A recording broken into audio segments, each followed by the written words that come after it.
اللہ الرحمن الرحیم۔ عموماً ایک سوال یہ کیا جاتا ہے کہ شادی کے بعد کسی خاتون کا اپنے نام میں تبدیلی کرنا، اس طور پر کہ اپنے والد کے نام کے بجائے اپنے شوہر کا نام اپنے نام کے سابقہ و لواحق میں استعمال کرنا کیسا ہے؟ آیا جائز و درست ہے یا ناجائز و حرام ہے؟ اس حوالے سے عموماً دو آراء پائی جاتی ہیں۔ اولاً تو یہ کہ بعض افراد یہ رائے دیتے ہیں کہ ایسا کرنا ایک ناجائز اور حرام عمل ہے، اور وہ دلیل کے طور پر حضور علیہ الصلوۃ والسلام کی وہ احادیث مبارکہ کہ جو صحیح بخاری اور صحیح مسلم میں مروی ہیں، کہ جن میں آپ علیہ الصلوۃ والسلام نے اپنا نسب بدلنے اور اپنے نسب میں اپنے آپ کو اپنے والد کے بجائے کسی اور کی طرف منسوب کرنے کا حکم بیان فرماتے ہوئے جہنم کی وعیدیں سنائی ہیں۔ اور یہ کہا جاتا ہے کہ جہاں حضور علیہ الصلوۃ والسلام نے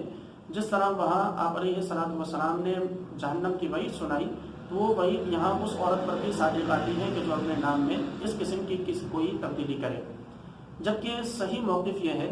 کہ اس طرح کا کوئی بھی عمل ناجائز اور حرام کے زمرے میں نہیں آتا، بلکہ یہ جائز اور درست ہے، کیونکہ آپ علیہ الصلوۃ والسلام سے جو مروی احادیث کے جن میں جہنم کی وعیدیں ہیں، ان تمام کا جو مقصود ہے وہ مقصود یہ ہے کہ کوئی شخص اپنے موجودہ نسب کا، حقیقی نسب کا انکار کر دے اور اس نسب کا انکار کرتے ہوئے اپنے آپ کو کسی اور کی اولاد بتائے، تو ایسے شخص کے لیے حضور علیہ الصلوۃ والسلام نے جہنم کی وعیدیں بیان فرمائی ہیں۔ جبکہ یہاں کوئی بھی خاتون شادی کے بعد اپنے نسب کا انکار نہیں کر رہی ہوتی، بلکہ وہ اپنے شوہر کے نام کو اپنے نام کے ساتھ ملاتی ہے، تاکہ اس شوہر کی حیثیت سے، اس شوہر کی وجہ سے، اس شوہر کی نسبت سے اس عورت کی پہچان ہو، اس عورت کی شناخت کی جا سکے۔ جیسا کہ اللہ تبارک و تعالیٰ نے خود قرآن پاک میں 28ویں پارے میں سورۃ التحریم میں حضرت نوح علیہ السلام اور حضرت لوط علیہ السلام کی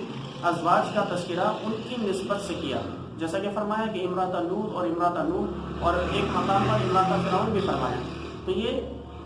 شوہروں کی نسبت سے ازواج کی پہچان اور ازواج کی شناخت کا ایک وہ طریقہ ہے کہ جسے اللہ تبارک و تعالیٰ نے خود بھی اختیار فرمایا۔ تو اس لیے اگر فی زمانہ کوئی عورت محض شناخت کے لیے اور پہچان کے لیے اپنے نام کے ساتھ اپنے شوہر کا نام استعمال کرتی ہے، تو اسے کسی بھی طریقے سے ناجائز اور حرام نہیں کہا جا سکتا۔ وما علیہ الا البلاغ۔